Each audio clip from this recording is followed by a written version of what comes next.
Bonjour à tous. Nous allons pouvoir démarrer ce webinaire et je pense qu'en ligne, ils nous entendent. Bienvenue du coup chez Arpas Trans. Ce webinaire est hybride. Il y a une partie des personnes qui nous regardent par visio et une partie de personnes qui sont présentes du coup au sein des locaux du 9 avenue Percier. Donc, merci beaucoup pour votre présence. Pour fluidifier les échanges, nous vous demandons s'il vous plaît de garder vos questions pour la fin du webinaire. Et pour les personnes en ligne, vous pouvez utiliser le chat questions-réponses auquel on pourra répondre également à la fin de ce webinaire. Nous sommes réunis aujourd'hui pour le premier webinaire d'un cycle de webinaires qui est dédié à la biodiversité urbaine, de la planification jusqu'aux actions concrètes, collectivités, bailleurs, foncières, promoteurs et investisseurs, tous concernés. Aujourd'hui, nous allons traiter du PLU bioclimatique, qui est un outil clé d'adaptation des villes et de préservation de la biodiversité. Le 14 novembre, nous allons nous réunir pour un webinaire sur la connectivité écologique urbaine vers une transparence écologique des villes qui sera animé par Hervé Moal et Maxime Dupont. Et nous nous retrouvons également le 5 décembre pour passer des concepts aux applications concrètes, le génie écologique urbain ou la technique au service de la ville écologiquement fonctionnelle, qui sera animé par Ariane Lénart et Juliette Helm. On va passer à la première présentation de Harpas France. Vous nous connaissez et je me rends compte que je ne me suis pas présenté. Donc, Victor Lavie, je suis directeur de l'activité biodiversité et paysage chez Harpas France et j'ai le plaisir d'animer une très belle équipe de 20 écologues. Arpas Trans, l'objectif, c'est de créer ensemble un immobilier et des villes et des territoires à un impact positif. Aujourd'hui, nous avons trois grands axes stratégiques qui sont de contribuer au rééquilibrage du vivant, de concrétiser l'évolution des modes de vie par l'immobilier et d'agir pour la redirection écologique du secteur de l'immobilier. Pour réussir à répondre à ces axes stratégiques, nous travaillons sur 4 grands pôles métiers. Un pôle de programmation et d'AMO projet, pour intégrer et concevoir des stratégies et des politiques immobilières axées sur la performance d'usage. Un pôle dédié à la stratégie durable et à la transition, dans l'objectif de développer des stratégies et des projets immobiliers éco-responsables à faible émission carbone, mais aussi bien sûr résilients et adaptés aux enjeux de demain. Un pôle de workplace design et d'expérience qui vise à aménager des espaces d'intérieur le plus favorable possible au bien-être, tout en prenant en compte les grands enjeux aujourd'hui qui nous concernent, que sont le carbone et l'économie circulaire. Et bien sûr, le dernier pôle, et pas des moindres, le pôle biodiversité et paysage, qu'on appelle aussi couramment Gondwana. Gondwana, c'est une équipe de 20 écologues, naturalistes, agronomes, paysagistes, avec plus de 360 clients. On réalise environ chaque année 500 études écologiques, plus de 2000 arbres inventoriés sur l'ensemble du territoire national. On a également 7 assesseurs Biodiversity et Nature. Et bien sûr, on travaille beaucoup sur des sujets de recherche, notamment sur les connectivités écologiques, avec 2 thèses qui ont été réalisées. Et une étude prospective encore en cours que vous allez pouvoir, bien sûr, voir lors de notre prochain webinaire du 14 novembre. Le pôle biodiversité paysage, c'est 3 grands aspects que nous souhaitons traiter. Toute une partie stratégie biodiversité liée à l'intégration de la biodiversité dans les stratégies RSE et d'entreprise. Aujourd'hui, vous le savez, les enjeux réglementaires sont de plus en plus importants, notamment liés à la taxonomie européenne, la CSRD et autres. Et il y a un vrai besoin aussi, à l'échelle des différents acteurs et des différents clients, d'intégrer ce sujet de la biodiversité dans leur stratégie foncière, stratégie immobilière. Nous travaillons sur un deuxième grand volet, ce qui est l'ingénierie du vivant, tout ce qui va être lié, je dirais, à l'écologie scientifique, donc avec une équipe d'experts naturalistes qui vont intervenir sur l'ensemble des volets réglementaires de projets, que ce soit dans le cadre de volets faune-flore, de diagnostic écologique et phytosanitaire des arbres, et aussi toute une partie sur l'AMO certification de projets, notamment au travers des labels Biodiversity, des labels Nature et des labels dédiés à la gestion écologique comme Écojardin. Et un troisième axe de travail, c'est tout un volet sur l'éco-paysage et le génie écologique urbain. Donc l'accompagnement du paysagiste à justement intégrer les sujets de la biodiversité. Donc aujourd'hui, nous avons 2 paysagistes internes qui travaillent sur l'intégration vraiment de la biodiversité dans le projet paysager, ce qu'on a appelé l'éco-paysage, puisque notre objectif, c'est de coupler paysage et écologie scientifique. Aujourd'hui, nous avons un déroulé en 5 grandes étapes et je vais commencer par une première introduction, je dirais, sur la biodiversité, l'urbanisation, quels sont les défis actuels. Et ensuite, je vais laisser la parole à Jérémy Durand, qui est caché derrière le poteau, qui est chef de projet et responsable de la cellule certification et AMO. Et ensuite, à Camille, qui va nous présenter, euh, qui est chef de projet sur l'aspect AMO et conseil. Pardon. Aujourd'hui, je reviendrai pas. Je reviens rapidement sur les grands enjeux. C'est qu'on a un constat sans appel. On est vraiment dans ce qu'on appelle la 6e extinction de masse. On ne parle plus d'érosion, on parle d'effondrement de la biodiversité. On a globalement 75% d'espèces animales qui sont vouées à disparaître durant les siècles à venir. C'est énorme. On a quasiment 70% des populations qui ont décliné de vertébrés entre les années 1970 et 2022. Donc, c'est quand même un certain nombre d'éléments un peu clés. Je pourrais vous lancer des chiffres à tout va, mais ce n'est pas forcément l'objectif. Je pense que vous le savez aujourd'hui qu'il y a un effondrement de la biodiversité. Aujourd'hui, je dirais juste que la difficulté, c'est que vis-à-vis du carbone, on a trouvé un indicateur. Vis-à-vis de la biodiversité, nous n'avons pas encore de trouvé d'indicateur.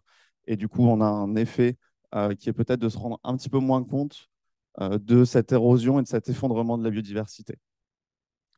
Cet effondrement de la biodiversité, il est lié à 5 grandes causes que sont le changement d'usage des terres et de la mer, l'exploitation directe de certaines ressources, le changement climatique, la pollution de l'eau, du sol et de l'air, et bien sûr la propagation des espèces exotiques envahissantes. Aujourd'hui, euh, la biodiversité était principalement impactée par la surexploitation et le changement d'usage des terres. Mais demain, il y a un véritable enjeu à prendre en compte le sujet du changement climatique, puisque le changement climatique va vraiment venir perturber encore plus cette biodiversité. Et il y a un vrai besoin de recréer des habitats de qualité pour justement permettre à cette biodiversité et aux vivants d'essayer de s'adapter le plus facilement possible. Cette érosion, elle a aussi un impact dans le milieu urbain. Le milieu urbain, on a tendance à artificialiser beaucoup. On parle d'un département, l'équivalent d'un département tous les 7 à 9 ans, qui va disparaître à cause dû à l'artificialisation. Et du coup, on a aussi un effet, bien sûr, dans les villes de cette perte de biodiversité. Et quand je dis perte de biodiversité dans la ville, c'est aussi une perte, bien sûr, de services écosystémiques, puisque la biodiversité nous rend de nombreux services. On a bien évidemment des villes qui vont devenir difficilement habitables, notamment liées peut-être à l'îlot de chaleur urbain. Vous le savez que les températures du milieu urbain sont beaucoup plus importantes du fait du manque de végétation.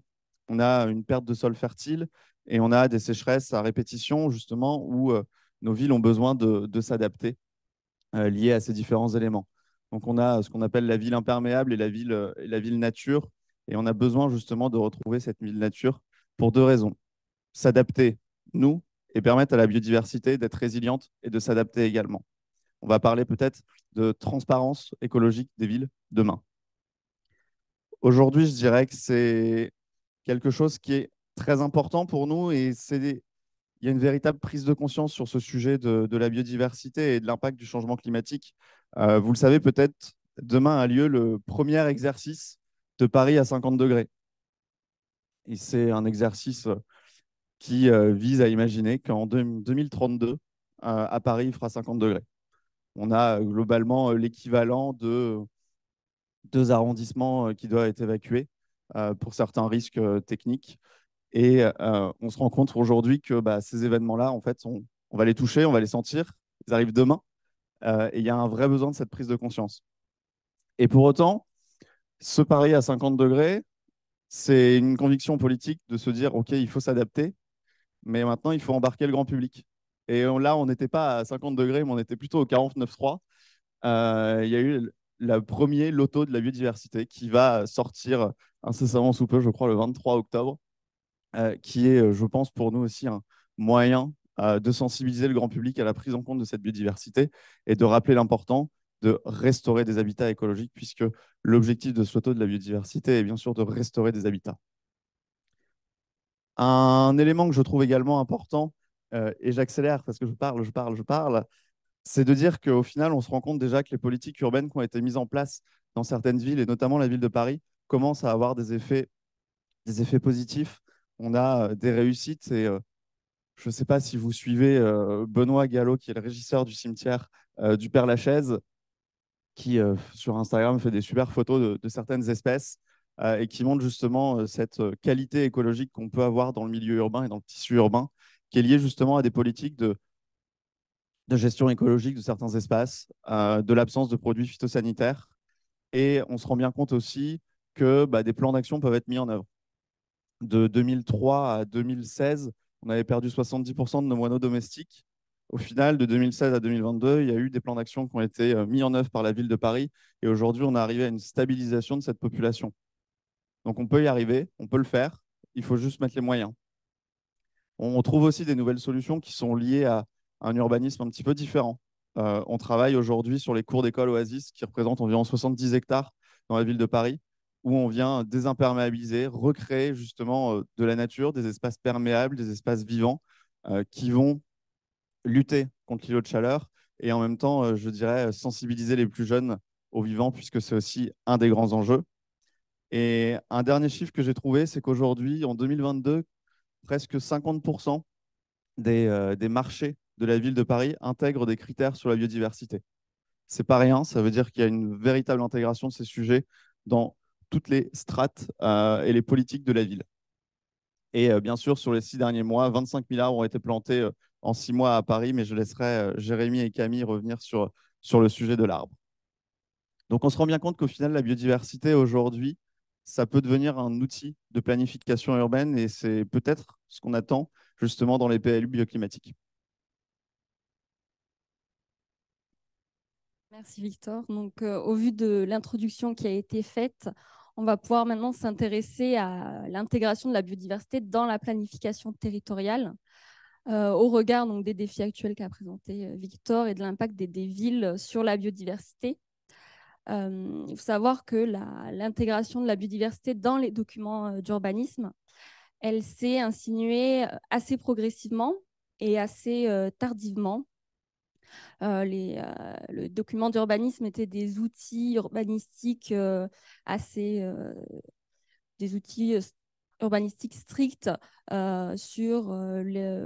qui prenaient en compte les zonages, la densification urbaine, et la biodiversité était reléguée à un état descriptif de grands espaces naturels.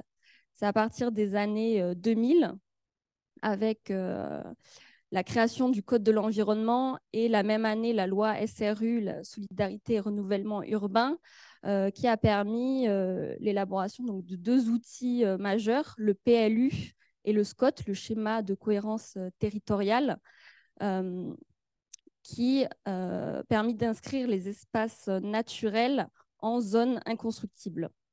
Et le véritable tournant il a été pris aussi dans les années 2009-2010 avec le Grenelle 1 et 2, où pour la première fois, on a parlé de biodiversité à travers les continuités écologiques, la mise en place des trames vertes et bleues, avec un outil d'aménagement qui a été élaboré, qui est le SRCE, donc le schéma de cohérence écologique territoriale, qui est un outil d'aménagement à l'échelle régionale, à prendre en compte à la fois à l'échelle intercommunale et communale. À partir de 2014, la loi ALUR, elle a donné aux métropoles et aux collectivités des outils pour limiter l'imperméabilisation, comme l'OAP et le CBS, qui est le coefficient de biotope par surface, donc qui a été créé en 1989, il me semble, par Berlin, qui a été repris en 2014 par l'ADEME, qui est, comme je disais, un outil qui permet de mesurer les surfaces éco-aménageables, donc destinées qui sont favorables à la biodiversité, et qui permet de fixer des seuils. Donc, c'est tout à fait volontaire par les métropoles et les communes d'appliquer ce CBS. En 2016, la loi pour la reconquête de la biodiversité et de la nature et du paysage a permis de conforter l'aspect réglementaire et de renforcer la séquence ERC. La séquence ERC, éviter, réduire, compenser dans les évaluations environnementales pour limiter les impacts de construction sur l'environnement et notamment sur la biodiversité. Et enfin, une dernière loi qui a un peu changé la donne, qui est majeure aujourd'hui, c'est la loi climat-résilience, donc 2022, qui fixe un objectif assez ambitieux de zéro artificialisation nette d'ici 2050, avec une échange déjà en 2030, et qui impose aux communes de limiter l'expansion des villes et de préserver les espaces naturels et agricoles de cette extension urbaine. Donc, on peut faire un petit point sur l'aspect réglementaire. Donc, comme je le disais, à partir des années 2000, les projets de construction sont soumis à des évaluations environnementales. Le code de l'environnement est très lié au code de l'urbanisme. Alors, ce ne sont pas tous les projets qui sont soumis à cette évaluation environnementale. Se fait soit en fonction de la surface du site, donc de façon systématique si cette surface est au-dessus d'un certain seuil, soit de façon, après un examen au cas par cas, elle sera soumise à cette évaluation environnementale qui permet d'analyser l'état initial, les incidences et les mesures ERC, donc, comme je disais, qui ont été renforcées à partir de 2016. Et plus récemment, une nouvelle réglementation a été mise en œuvre en 2022, c'est la clause filet, qui permet d'élargir le spectre des projets qui sont soumis à une évaluation environnementale et qui peut être déclenchée par toute autorité compétente à différents moments du dossier, au moment du dossier du permis de construire, au dossier loi sur l'eau.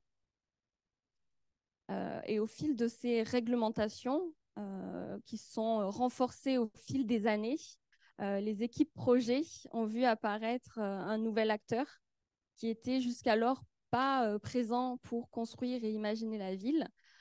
Sont les écologues qui ont une part dans ces projets de construction, soit au niveau des études d'impact, d'éracation d'espèces protégées par la mise en place d'inventaires des espèces protégées faunistiques, floristiques, mais aussi les écologues prennent part dans les dossiers loi sur l'eau pour des diagnostics zones humides. Il faut savoir que les zones humides en France sont protégées donc, à l'échelle nationale. Elles sont définies par des critères pédologiques et floristiques que les écologues vont pouvoir déterminer. Et enfin, plus récemment, on a des réglementations maintenant sur l'arbre, que ce soit au niveau des documents du PLU, avec des arbres qui peuvent être protégés, des espaces boisés classés, ou depuis 2020, des alignements d'arbres qui sont protégés sur la voie publique. L'écologue ici va avoir un rôle de diagnostic phytosanitaire qui va permettre d'évaluer le potentiel des arbres conservation. Des arbres qui ont un rôle dans les continuités écologiques que va nous présenter Jérémy.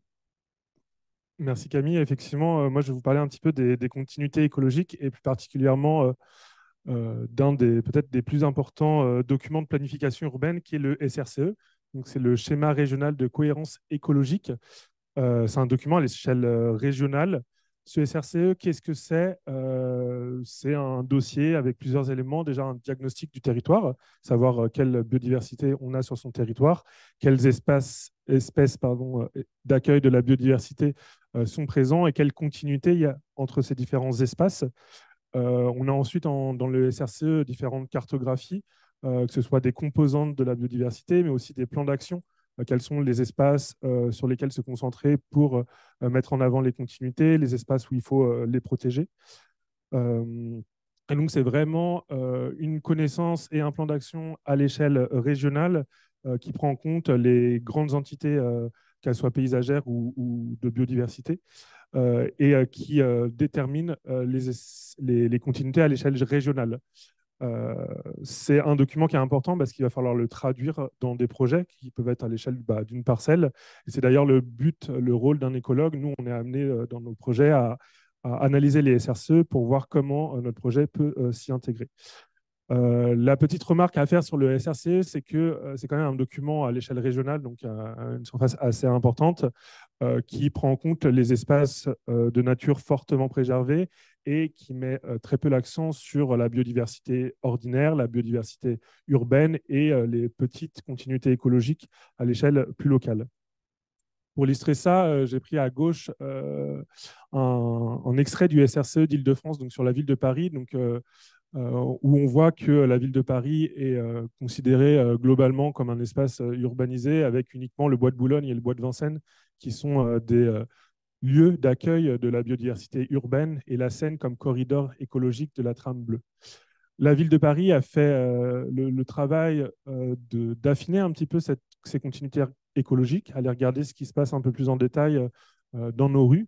Il y a une cartographie du coup qui s'appelle les chemins de la nature qui identifie ces continuités vertes et bleues. Donc, on parle ici plus de TVB, de tram verte et bleue locale, donc ici à l'échelle d'une ville.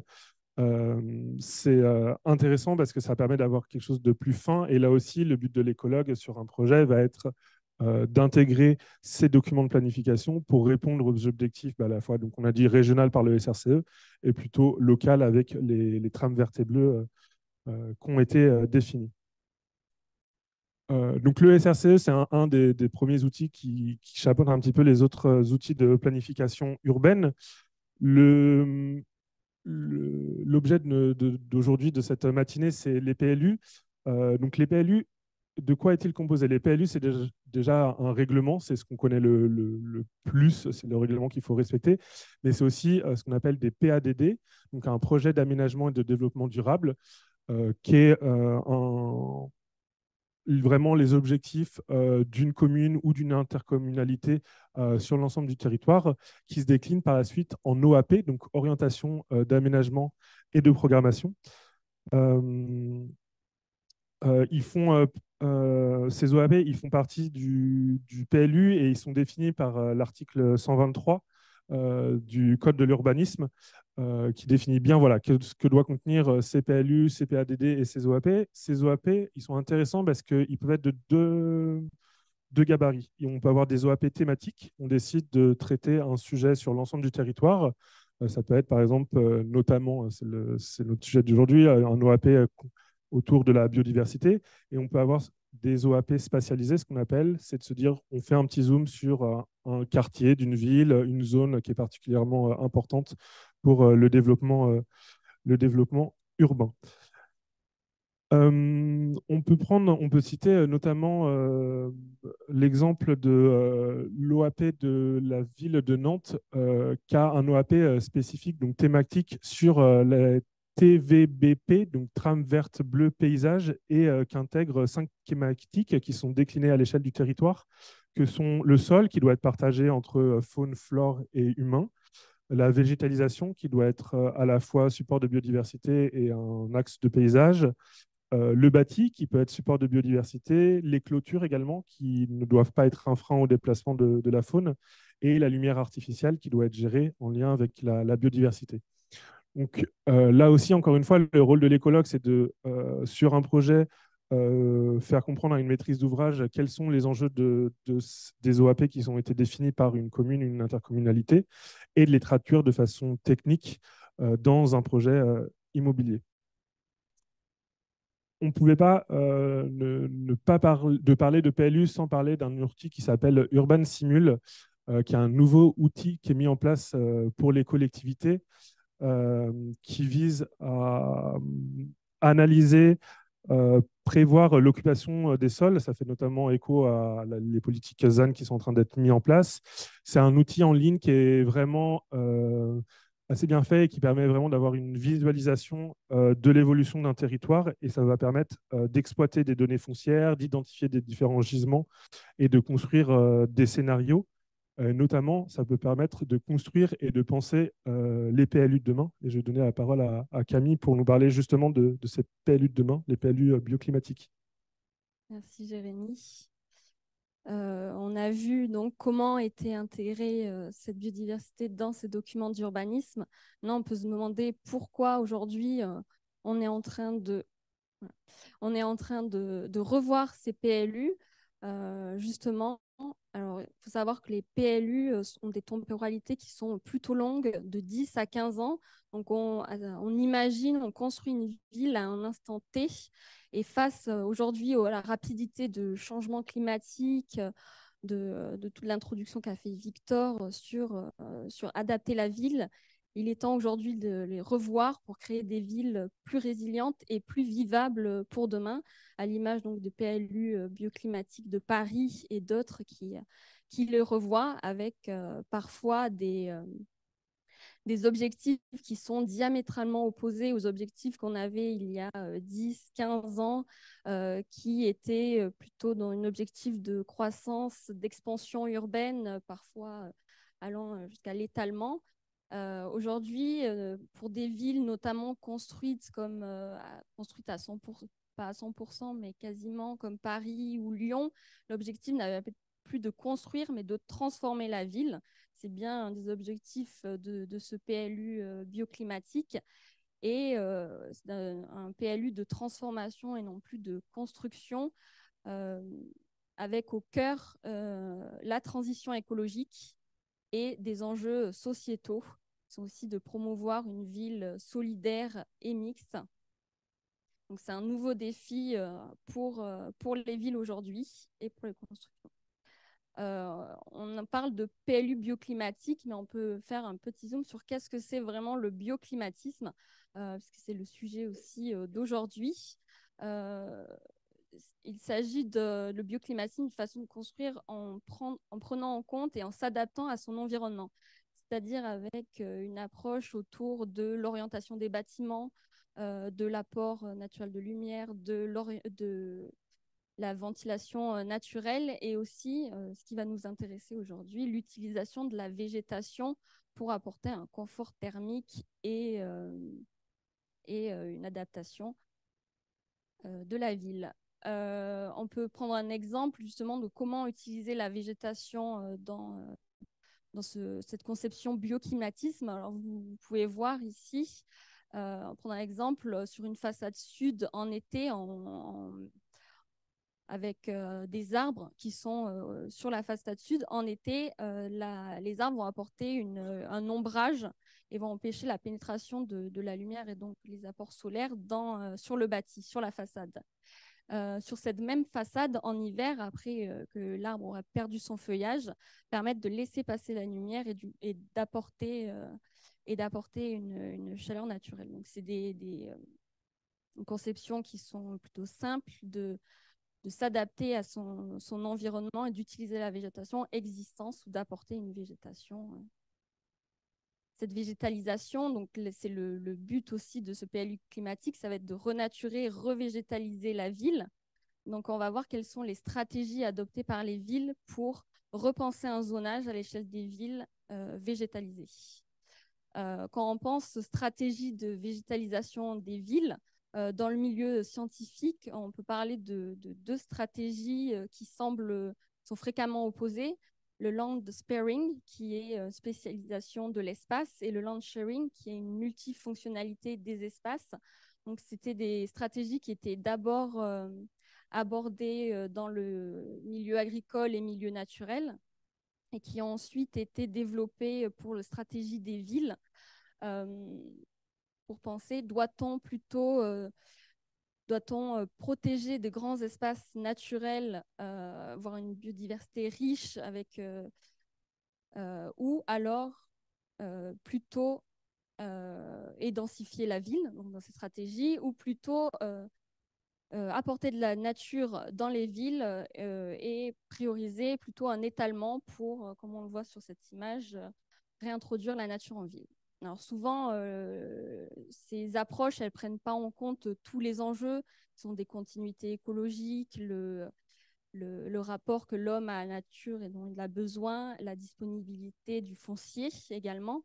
Et la combinaison, elle se trouve souvent entre entre ces deux stratégies, qui va être à l'échelle régionale, protéger certains grands espaces avec, par exemple, Natura 2000, des réglementations comme les espaces de protection de biotopes, et aussi travailler à l'échelle intra-urbaine à végétaliser la ville. Donc, c'est un nouveau défi pour les villes d'arriver à densifier, mais aussi végétaliser les villes.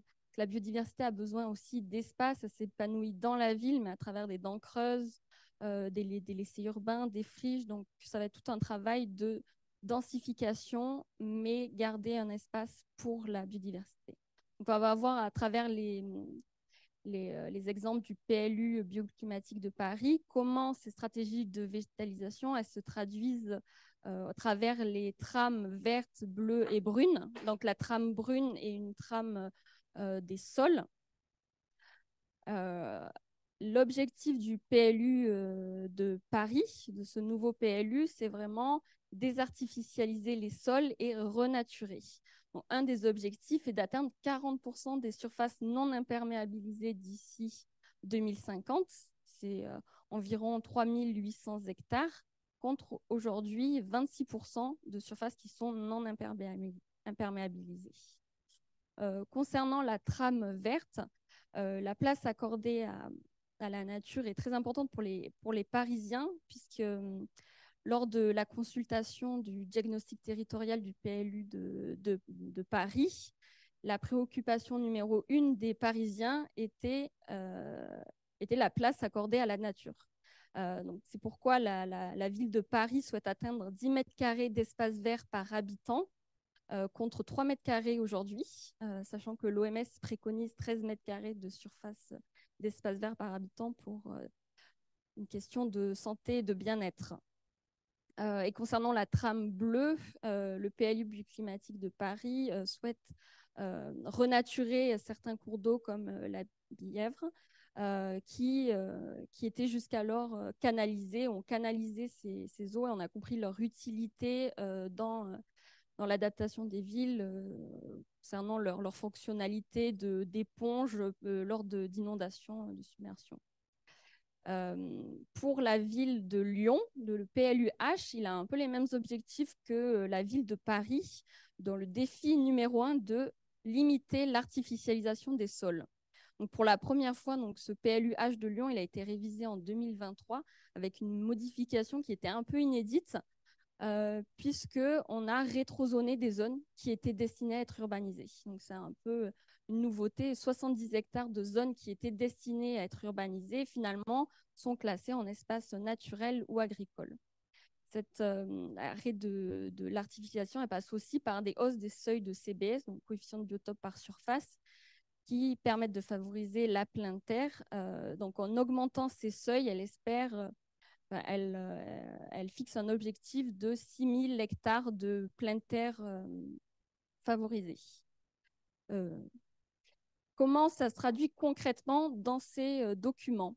Dans le règlement graphique, ces objectifs de trame verte et bleue, elles sont traduites par un surjaunage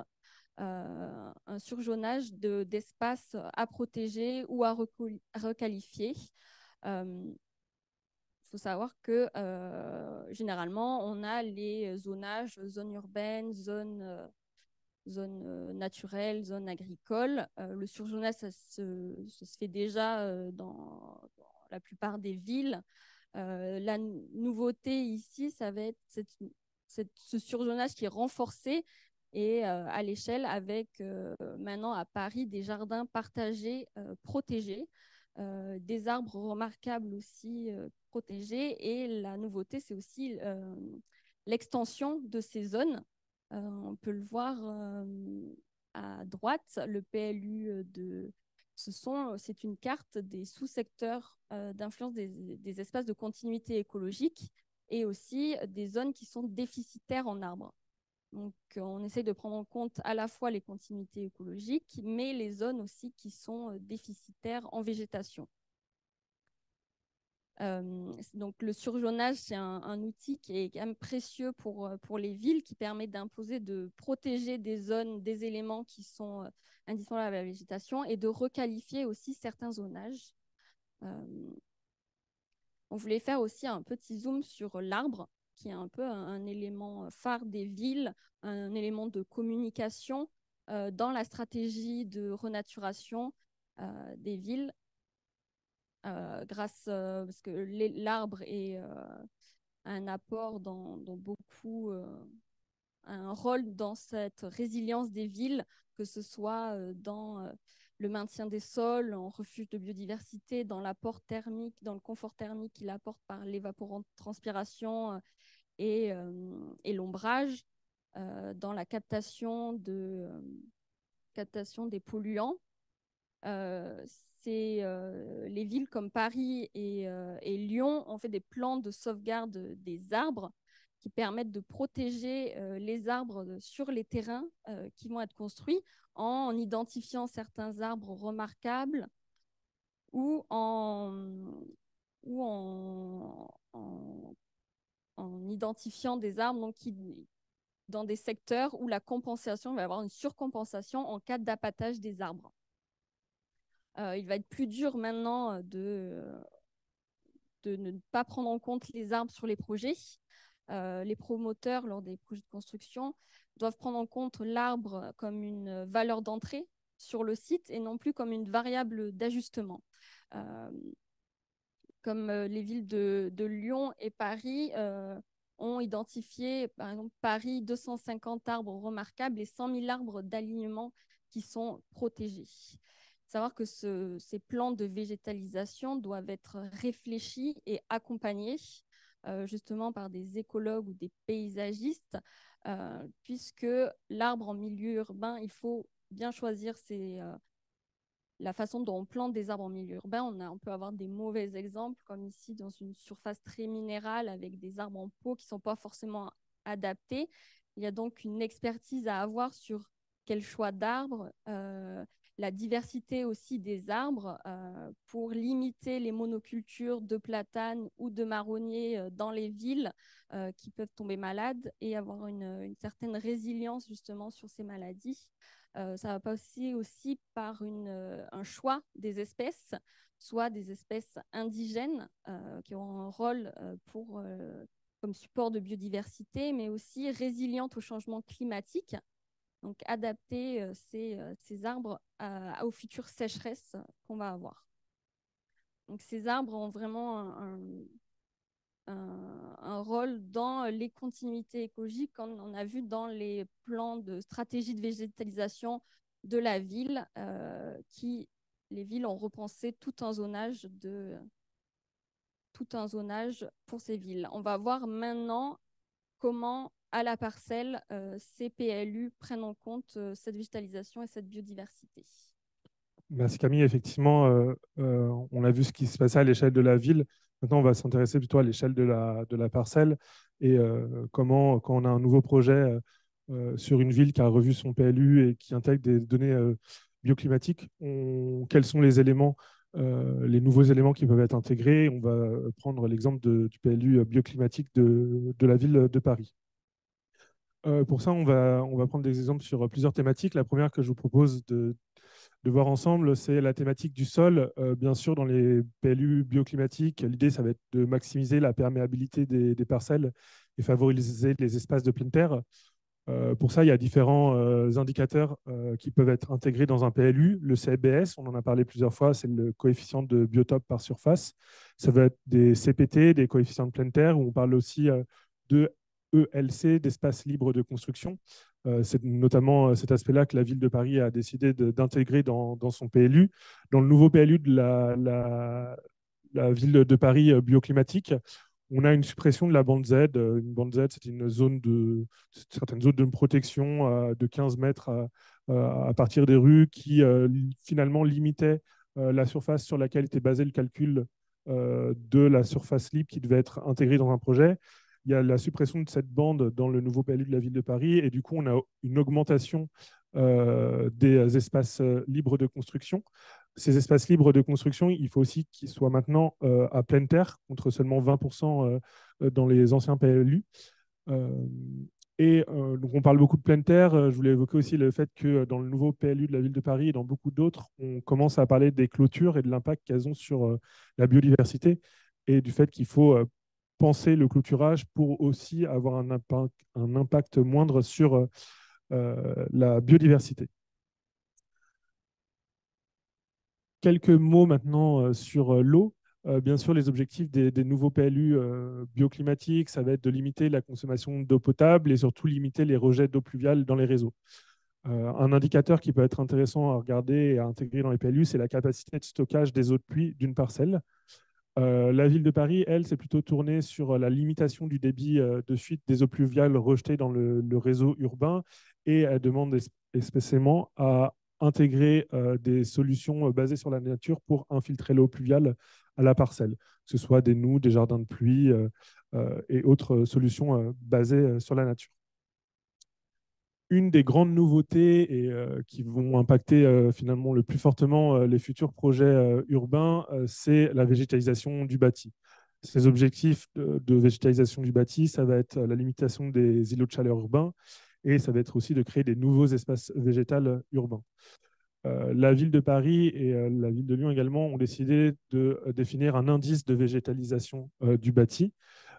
Cet indice de végétalisation du bâti, on va le voir comment ça se concrétise, mais globalement, c'est une sorte de CBS, mais uniquement concentré à l'échelle du bâtiment et de donner la part belle à la végétalisation sur des nouvelles constructions avec aussi un minima d'épaisseur de substrat qui est défini à 25 cm sur la ville de Paris pour les nouvelles constructions urbaines, ce qui évite la mise en place de toitures végétalisées, ce qu'on appelle extensives, de sédum, donc avec des herbes très basses qui ont des intérêts écologiques assez limités finalement et même de rétention d'eau. Donc du coup, voilà, une augmentation des épaisseurs de substrat minimales pour garantir des services écosystémiques et un accueil de la biodiversité. Très concrètement, on a fait une petite analyse, on s'est mis dans un cas fictif d'un nouvel aménagement de 1000 m², que ce soit une extension de 1000 m², une nouvelle construction de 1000 m². Ça peut être de la surélévation, donc on voit qu'on a différents cas, que ce soit de la construction extension ou de la restructuration surélévation.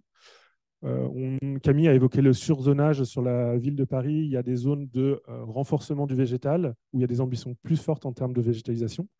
Et donc, pour chacune de ces finalement 4 zones qui sont définies, le PLU exige un IVB, donc un indice de végétalisation du bâti, qui est un calcul et qui, du coup, si on file notre exemple de 1000 m² de nouvel aménagement, correspond à, pour une construction nouvelle dans une zone de renforcement du végétal, entre 500 m² et 1000 m² d'espace végétalisé en fonction de la hauteur du substrat. Il y a aussi, ce qui est intéressant à voir, c'est qu'il a été aussi pris en compte la surface végétalisée verticale qui peuvent amener à augmenter cet indice végétal du bâti pour, j'ai envie de dire, jouer en 3D sur la végétalisation du bâti.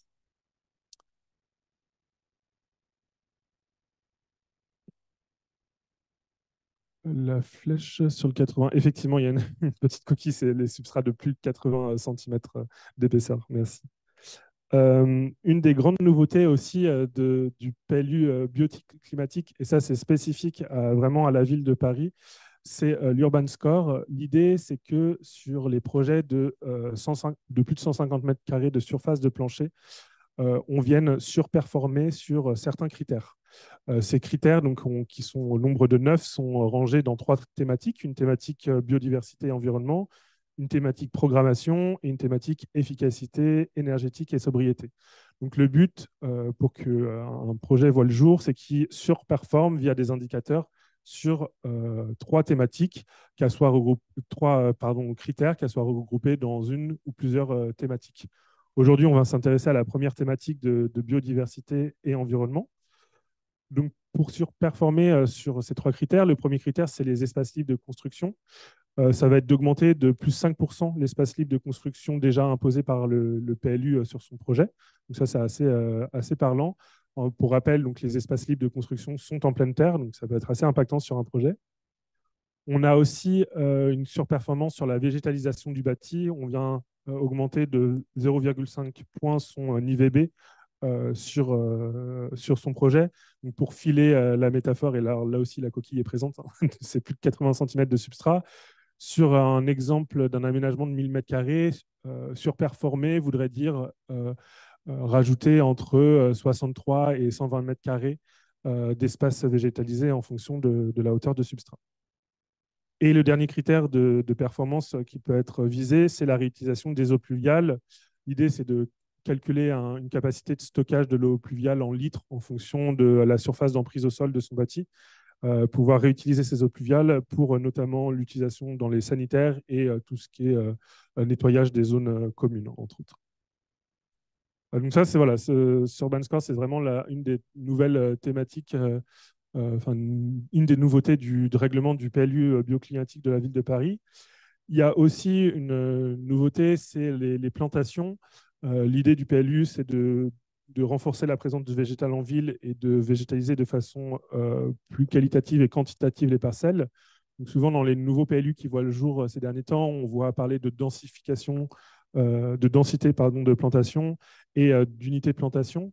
Par exemple, la métropole du Grand Lyon exige maintenant un arbre pour 50 m² d'espace libre, et la ville de Paris exige une densité de plantation en fonction de la typologie, que ce soit des arbres à grand, moyen, petit développement, et de la surface du terrain. Il y a notamment ce qu'on appelle les unités de plantation qui sont exigées dans le PLU, qui est calculé en fonction de la surface d'espace libre. Et l'idée, c'est d'avoir un objectif d'unité de plantation à atteindre avec des arbres de grand développement qui valent plus que des petits arbustes. L'idée aussi de la ville de Paris, c'est qu'elle a défini une palette végétale locale qui doit représenter la majorité d'une palette végétale d'un projet. C'est assez intelligent d'avoir permis d'intégrer finalement la qualité de ce qu'on plantait et non pas que la quantité. Toutefois, il faut attention et faire prendre en compte le dérèglement climatique et notamment le réchauffement climatique qu'on voit en métropole. Sur les deux cartes de gauche, on voit la répartition du hêtre en France, donc aujourd'hui sur la gauche, et à droite, une projection à 2100. Donc on voit que l'hêtre a disparaîtra des espaces les plus chauds de notre France métropolitaine et migrera finalement vers le nord. C'est pour ça qu'il faut dès aujourd'hui prendre en compte dans le PLU, mais aussi dans vos projets, les modifications climatiques pour la définition d'une palette végétale. On peut prendre l'exemple de Rennes, par exemple, qui travaille aujourd'hui main dans la main avec Toulouse, parce que certains scénarios montrent qu'on aura demain dans la ville de Rennes le même climat qu'à Toulouse, et à Paris le même climat qu'à Barcelone. Donc, dès aujourd'hui, Rennes travaille avec Toulouse pour redéfinir sa palette végétale qu'elle met dans ses espaces publics pour intégrer ces idées de changement climatique. Voilà, c'était un exemple de réflexion qui était menée sur des palettes végétales pour éventuellement être intégrée peut-être dans le nouvel PLU de Rennes. À voir. Pour résumer un petit peu ce qui se passe sur les parcelles, on a fait un petit exercice en partant d'une hypothèse, une construction neuve dans Paris sur un terrain de 400 m², dans une zone de renforcement du végétal, et on a regardé ce qui se passait avec le PLU actuel de la ville de Paris et ce qui se passerait avec le PLU bioclimatique. Sur le PLU de la ville de Paris, donc on a une partie d'espace libre avec 45 m² d'espace de pleine terre et 100% des toitures plates qui seraient végétalisées.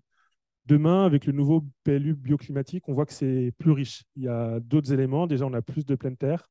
On a aussi des arbres qui sont à distance raisonnable du bâti, des arbustes, on a aussi des noues pour gérer les eaux pluviales, et on a une végétalisation plus qualitative et quantitative du bâti avec des espaces de toiture extensive, mais aussi des espaces de terrasses végétalisées qu'on peut imaginer avec plus de 80 cm d'épaisseur de substrat.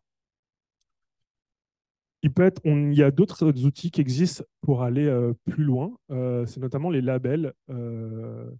Aujourd'hui, chez ARPA-France, on est 7 assesseurs biodiversity et Finature, et on voit qu'on a de plus en plus de demandes sur des projets qui veulent travailler les sujets de biodiversité un peu plus en profondeur et qui se tournent vers les labels et certifications, qui sont un outil assez commode pour dépasser un petit peu la législation et être accompagné et cadré dans une démarche. C'est intéressant parce qu'il y a des nouveaux PLU qui intègrent justement cette volonté d'aller plus loin sur les sujets de biodiversité et qui utilisent ces outils des labels. Donc on parler notamment du PLUI de Est Ensemble Grand Paris, qui exige pour tous les projets de plus de 900 mètres carrés de surface de plancher ou plus de 15 logements une certification EFI Nature ou Biodiversity. Donc c'est vraiment intéressant cette volonté d'utiliser les labels, de reconnaissance des labels et certifications pour aller plus loin sur ces sujets-là. Et donc à voir si d'autres PLU intègrent cette même stratégie. Pour information, Est Ensemble le fait sur les sujets de biodiversité, mais sur d'autres sujets plus globaux avec les certifications BRIM et HQE notamment. Donc voilà, on vous a présenté un petit peu comment était intégrée la biodiversité de façon générale dans les documents d'urbanisme, comment dans les nouveaux PLU bioclimatiques il s'intégrait, et notamment dans le PLU bioclimatique de la ville de Paris. Je propose de passer la parole à Camille pour nous parler un peu des perspectives et des enjeux de l'avenir de l'urbanisation durable et de l'intégration de la biodiversité. Merci. On va faire une petite conclusion par rapport à ce qu'on a vu de ces grands changements dans les documents d'urbanisme. On voit que vraiment, le PLU bioclimatique et ceux qui suivront sont vraiment précurseurs dans ces domaines de végétalisation de la ville, de transition écologique, par la mise en place, donc, que ce soit à l'échelle de la ville, de restaurer les trames vertes et bleues, mais aussi aux échelles de parcelles avec une multiplication donc, des critères, des coefficients à mettre en œuvre pour végétaliser le bâti ou conserver les pleins de terre, afin d'adapter les villes et de créer des villes résilientes. Donc, on assiste aujourd'hui à un renversement du paradigme urbanistique, c'est-à-dire que le non-bâti devient aussi important que le bâti. Donc, c'est une phrase qui n'est pas de moi, mais de Philippe Clergeau. On assiste à ce changement de paradigme puisque on construisait les villes autrefois en plaçant des logements, des voiries, et autour, on agrémentait avec des végétaux pour le côté esthétique. Aujourd'hui, ce changement il se traduit par des constructions autour des fonctionnalités écologiques. Donc, ce PLU permet vraiment de changer ce paradigme et d'avoir une position opportuniste sur tous les mètres carrés qu'il est possible d'utiliser pour végétaliser et conserver la pleine terre. Toutefois, il faut faire attention parce qu'on parle de PLU bioclimatique. Le bioclimatisme, ce n'est pas l'intégration de la biodiversité forcément. On l'a vu un petit peu dans nos exemples d'aujourd'hui, on a beaucoup parlé du végétal et assez peu finalement de biodiversité. Et c'est assez marrant, on a fait l'exercice de regarder le nombre de fois que le mot végétal était présent dans le PLU bioclimatique de la ville de Paris. Il est présent, le mot végétal, 250 fois, contre 8 fois pour le mot biodiversité. Et on voit bien cette différence entre bioclimatisme qu'intègre du végétal, mais plutôt pour des raisons de vivabilité des villes, réduction des îlots de chaleur et la biodiversité, qui est finalement un autre sujet que le sujet bioclimatique. Aujourd'hui, il n'y a pas de PLU biodiversité. On attend d'autres villes pour faire peut-être un PLU 100% tourné autour des sujets de biodiversité, voir comment cela s'intègre. Alors, c'est déjà très bien d'avoir fait un PLU bioclimatique qui met en avant la place du végétal, et c'est pour ça qu'il faut être accompagné par des écologues. L'idée de l'écologue, on en a parlé un petit peu à travers notre présentation, mais déjà, il va faire la synthèse de tous les documents d'urbanisme, des compréhensions de l'ambition politique et des différentes initiatives locales ou régionales. Il va analyser les contextes écologiques et réglementaires et accompagner finalement à la mise en place des solutions pour rendre ces PLU bioclimatiques des PLU de biodiversité. C'est transformer des exigences végétales en solutions qui soient support de biodiversité.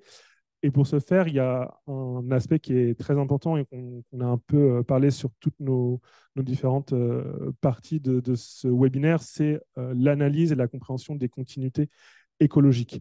Parce qu'aujourd'hui, végétaliser une parcelle, c'est bien, c'est très bien, mais on ne peut pas le faire sans les parcelles qui sont autour, sans une réflexion à une échelle plus globale et une prise en compte des continuités écologistes qui s'intègrent jusqu'à dans nos villes. Et je vais donner le mot de la fin à Victor pour continuer justement sur ce sujet des connectivités écologiques qui sera le sujet de notre prochain webinaire. Merci Jérémy et merci Camille pour cette intervention. Vous l'aurez bien compris, euh, on est vraiment dans un changement de paradigme dans l'intégration du vivant dans la ville vis-à-vis justement des aspects d'adaptation et de résilience. On l'a vu en introduction, l'objectif au final aujourd'hui des PLU bioclimatiques, c'est bien d'adapter l'homme, d'adapter la ville aux changements globaux qui sont en train d'arriver. Et en effet, il y a un enjeu à intégrer ce sujet de la biodiversité, puisque vous l'aurez bien compris, on peut se battre pour le climat, mais si on ne se bat pas pour la biodiversité, ça ne sert à rien non plus. Ça nous ne fera pas rester sur Terre. Globalement, ce qu'il faut retenir, c'est oui, aujourd'hui, la biodiversité est en train de devenir un facteur de planification urbaine. Et comme l'a mentionné Jérémy à l'instant, chez Arpastrans, on est persuadé que cette planification urbaine doit passer par la connectivité écologique. La connectivité écologique permet en effet de penser à la qualité des habitats écologiques qui sont présents et de faciliter le déplacement des espèces et de faciliter leur adaptation. Donc il faut construire le territoire autour de nouveaux schéma régional de cohérence écologique et d'essayer de voir la ville comme un moyen de permettre aux espèces de se déplacer. Et quand je dis aux espèces, c'est aux vivants et aux flux de se déplacer pour avoir des flux de matière, pour avoir des trames vertes, des trames bleues, des trames blanches peut-être au niveau du bruit, et bien sûr la trame brune aux questions, sur les questions du sol. Ce sujet de la connectivité, on en reparlera bien évidemment le 14 novembre autour d'une étude prospective que nous avons lancée sur l'intégration de la connectivité écologique à l'échelle de la parcelle au niveau du lot immobilier et de voir justement comment on peut intégrer ces questions-là. Et pour rappel, le 5 décembre, sur comment, de manière très pragmatique, on agit sur nos projets pour rendre une ville plus vivable. Merci à tous pour votre écoute. Merci encore à Camille et Jérémy pour cette présentation et nous sommes disponibles pour répondre à vos questions.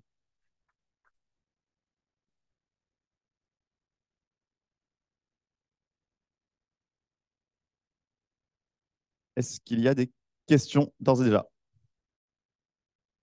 Bonjour, je vous remercie pour l'intervention. Il y a quelque chose qui me dérange dès le départ, c'est j'aimerais bien savoir comment on va passer d'une cohérence écologique en quelque sorte à une cohérence intellectuelle.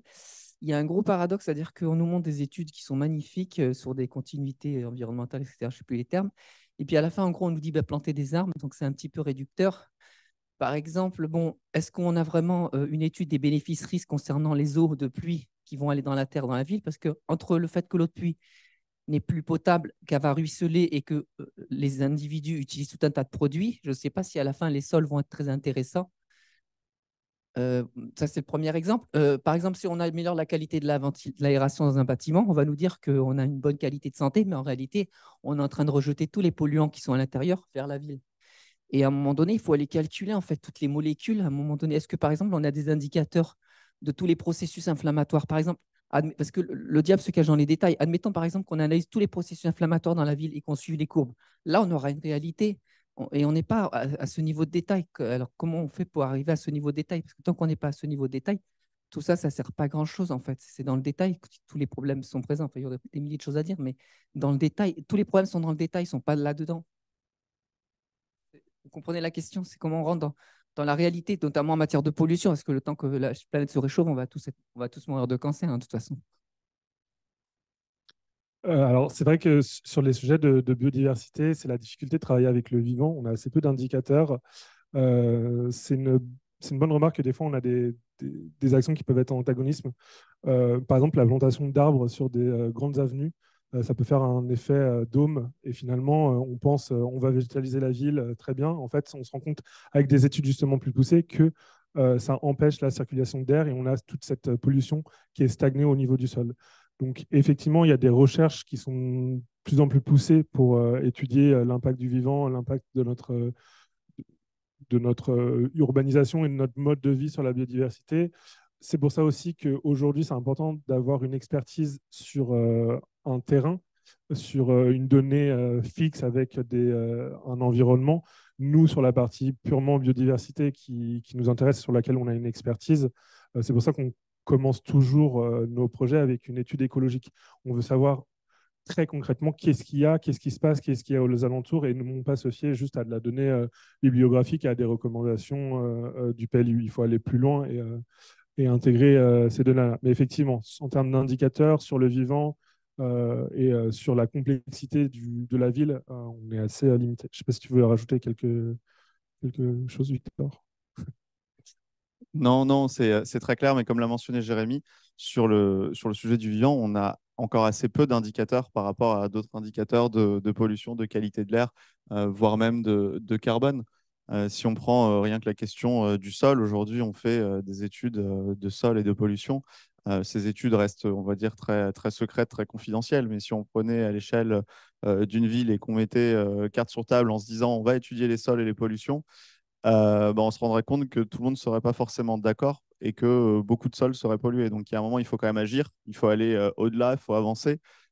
Si on commence, je pense, à se poser toutes les questions du monde, on ne s'en sort pas. Et aujourd'hui, on est arrivé dans une phase de crise où il faut agir vite et bien. Et sur le sujet de la biodiversité, il y a énormément de recherches qui sont en cours, énormément de thèses qui sont en cours sur le sujet et qui vont nous permettre de répondre sur ces questions à moyen terme. Merci pour votre présentation. J'avais une question sur le PLU bioclimatique. Est-ce qu'il va aller dans le sens où est-ce qu'il se positionne vis-à-vis de la densité de la ville? Est-ce qu'il est en conflit avec la notion de densité? Est-ce il va chercher à concilier la problématique de carence de logement? Comment ça se passe? J'imagine que la solution, enfin, la réponse n'est pas unique partout, mais bon, merci. Tout à fait. Alors, déjà, parce qu'il y a aussi plusieurs questions dans le chat, nous, on a vraiment analysé le PLU bioclimatique d'un point de vue biodiversité et végétale. Pour répondre à ces questions, on a déjà le fait qu'il y a une volonté de désintensification dans le fait que dans les nouvelles constructions, si on rase son bâtiment et qu'on veut le reconstruire, il va falloir laisser plus de pleine terre. Donc là, on peut parler de désintensification. On peut parler d'un autre côté de densification parce que justement, on va aussi, Camille en a parlé, on va préserver de plus en plus d'espaces végétalisés, on va les protéger et éviter justement que la ville ne perde trop de ces espaces verts. Il y a aussi, il me semble, une augmentation, un allègement des restrictions, notamment concernant les élévations des bâtiments. Donc, on va quand même dans une idée de préserver les espaces verts, essayer d'en créer le plus possible et surélever un petit peu la ville pour éviter de s'étaler. Ça va notamment avec les dynamiques de zéro artificialisation ZAN, qui sont, qui sont en cours en ce moment. Donc voilà, moi j'ai plutôt envie de parler de désimperméabilisation et de concentration de la ville pour laisser la part belle aux espaces verts. Camille, je ne sais pas si tu as des... Oui, par rapport à cette densification, je voulais rajouter que nous, notre sujet, c'était vraiment la biodiversité. Et c'est si on laisse la part belle aux espaces verts, où est-ce qu'on va construire, où est-ce qu'on va loger les gens. Ça, c'est une autre question. C'est aussi un enjeu qui est social. C'est repenser la ville, repenser nos usages, comment on habite aujourd'hui, comment on travaille également, puisque vous avez entendu parler sûrement des pastillages, de quels besoins on a en bureau, quels besoins on a en logement. Donc, c'est tous ces enjeux aussi sociétaux qui vont permettre de réfléchir à la densification de la ville. Est-ce qu'il y a d'autres questions?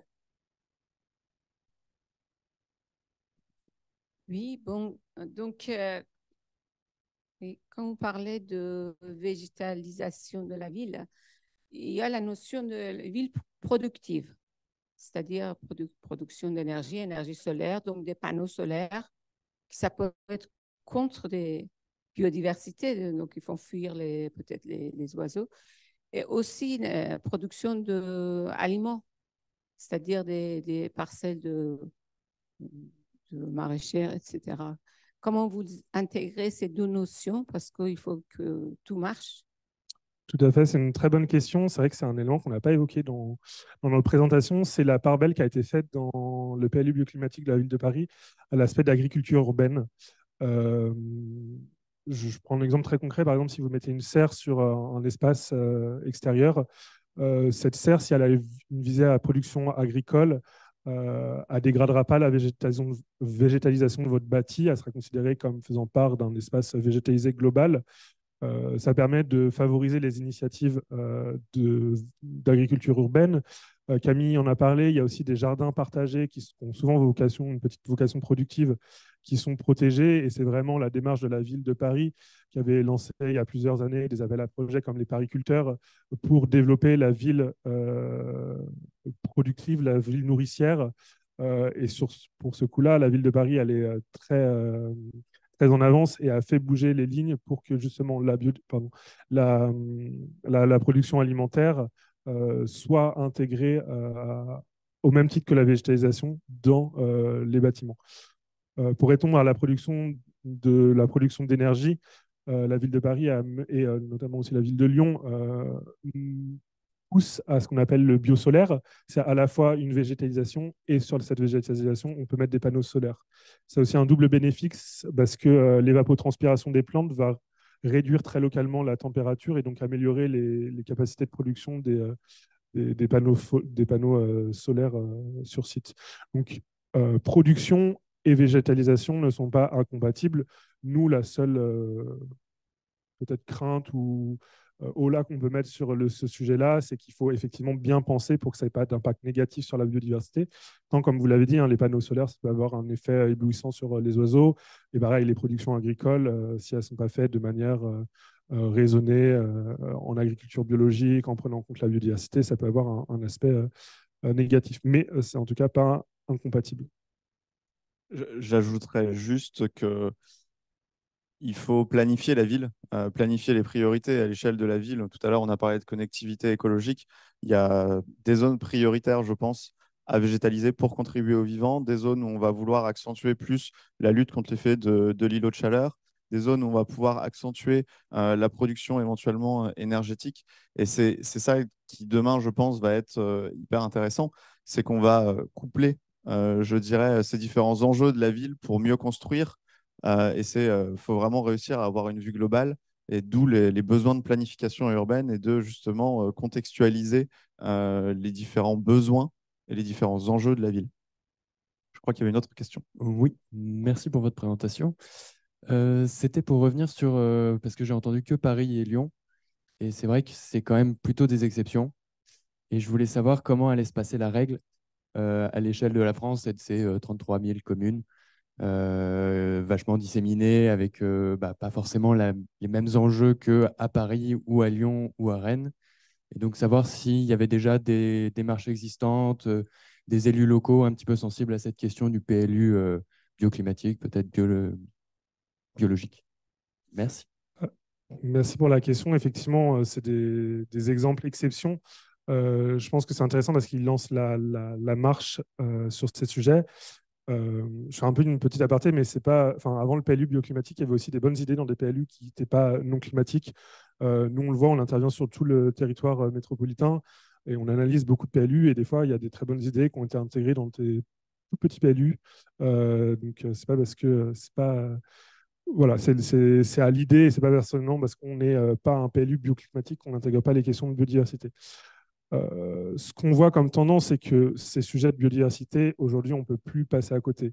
On ne peut plus refaire son PLU sans prendre en compte les questions de biodiversité.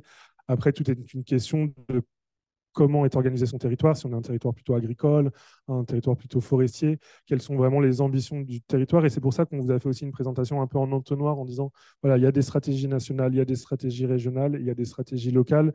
C'est parce que finalement, chaque commune, chaque intercommunauté est spécifique et va intégrer de façon différente les sujets de biodiversité. Quelque chose aussi qu'on n'a pas mentionné, c'est que la législation aussi elle pousse de plus en plus à intégrer ces sujets de biodiversité, notamment dans le fait que maintenant, il y a des OAP tournés autour des trames vertes et bleues qui sont exigés dans tous les nouveaux PLU à partir de 2016, il me semble même plus, 2020. Donc voilà, on sait de plus en plus, pour répondre clairement, on voit que la biodiversité a fait de plus en plus part des PLU. Après, comment chaque ville va les intégrer, ils vont sûrement s'inspirer des villes de Paris et de Lyon.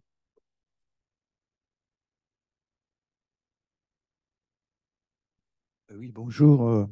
J'aurais deux questions à vous poser. L'une sur la surperformance que vous avez démontrée à partir d'un exemple type.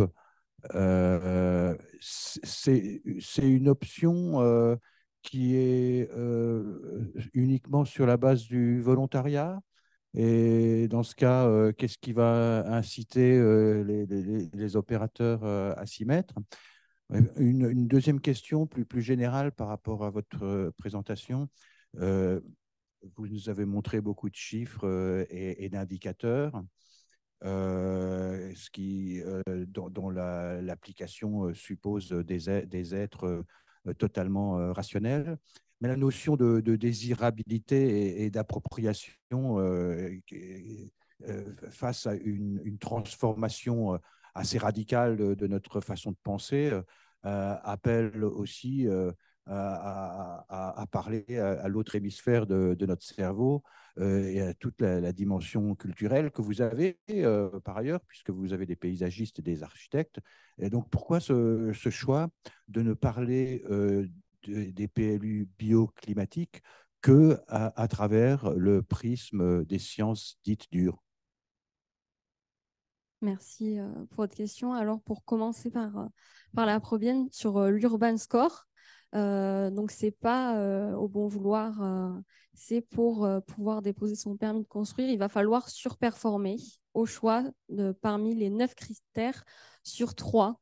Donc, ça peut être un parmi chacun des thèmes ou sur un thème précis.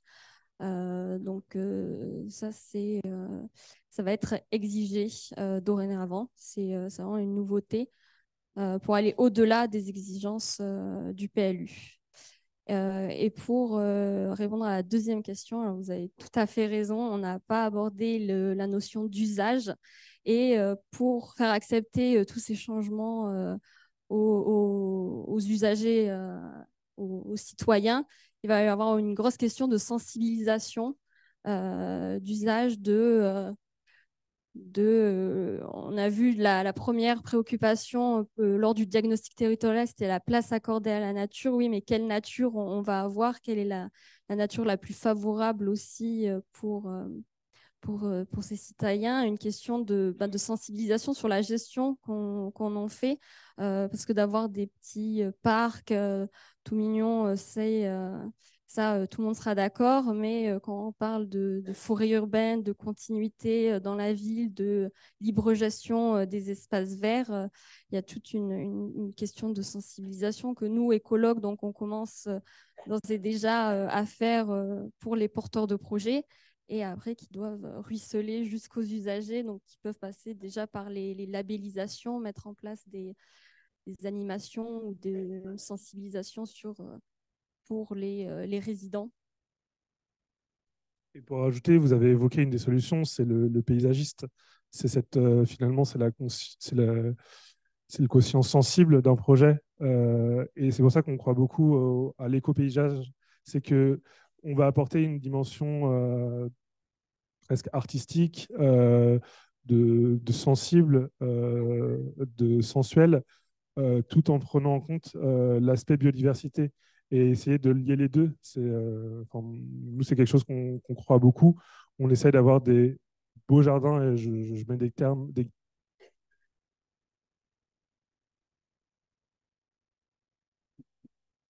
je mets des guillemets autour de ce terme, mais c'est faire des beaux jardins qui sont à support de biodiversité pour allier à la fois l'aspect sciences dures et sensibilité.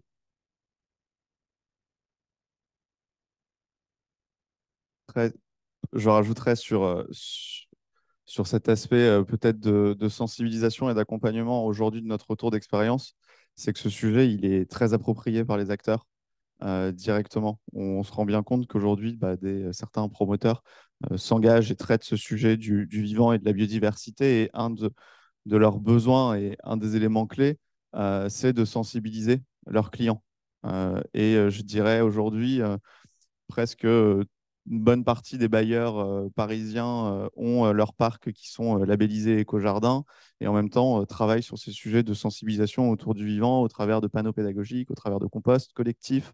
Euh, et, et du coup, c'est une sensibilisation qui se fait avec l'ensemble des acteurs, que ce soit la collectivité comme la ville de Paris qui va distribuer des nichoirs à moineaux domestiques dans le cadre de son plan d'action où on a eu 1600 nichoirs, je crois, qui ont été distribués. Ça permet de sensibiliser les citadins, de végétaliser les pieds d'arbres autant que faire se peut et de justement laisser la libre gestion un petit peu.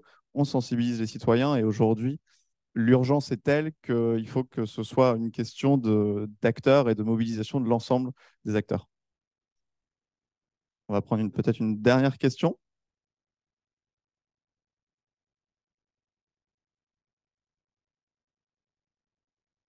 Bonjour, bon, je trichais un peu, je viens pour une deuxième question. Alors tout à l'heure, j'étais dans le détail et maintenant je vais aller dans l'autre extrême, c'est la vision globale et je vais aller dans le sens de la question de tout à l'heure, effectivement, sur la part plus sensible, la part animique, etc. En fait, moi je suis un inventeur, je suis extrêmement passionné, je travaille sur beaucoup de problèmes à la fois de pollution du bâtiment, la lumière, production locale d'énergie, etc. Et c'est extrêmement excitant et on a un mal fou en fait à trouver des gens passionnés. Et en fait, vous parlez de sensibilisation, mais ça, c'est vraiment le minimum syndical. Comment on fait maintenant pour rehausser le niveau, pour en faire un projet excitant? Parce que là, on est sur un pouillème en fait, du problème. Comment on rend le projet excitant? Comment on implique plein de gens? Comment on travaille sur toutes les dynamiques, sur toutes les problématiques? Comment on fait ça? C'est ça qui est fondamental aujourd'hui. Comment voilà, on passionne tout le monde pour travailler sur la totalité des problèmes avec toutes les sensibilités, les connaissances, les sciences, etc. C'est une question, je pense, un peu vaste. Vous êtes en présence d'écologues et pas encore de sociologues, peut-être bientôt, j'espère. Euh, c'est hyper intéressant parce qu'aujourd'hui, en effet, on parle de sensibilisation, mais il faut réussir à embarquer le plus de monde possible. Pour embarquer, il faut réussir à donner envie et de pousser à l'extrême ces envies. Et je dirais qu'aujourd'hui, on est encore dans une grande phase de sensibilisation. Je dirais qu'on est sur un microcosme français ou même mondial qui est sensibilisé au sujet de la biodiversité. Donc arrêter de parler de sensibilisation, ça me gênerait. Par contre, qu'il y ait des acteurs qui prennent le lead je pense que les acteurs présents en ligne et qui sont encore en ligne, d'accord, d'ailleurs, et vous-même doivent porter l'étendard de la biodiversité. Et aujourd'hui, il n'y a pas une solution pour porter ce sujet.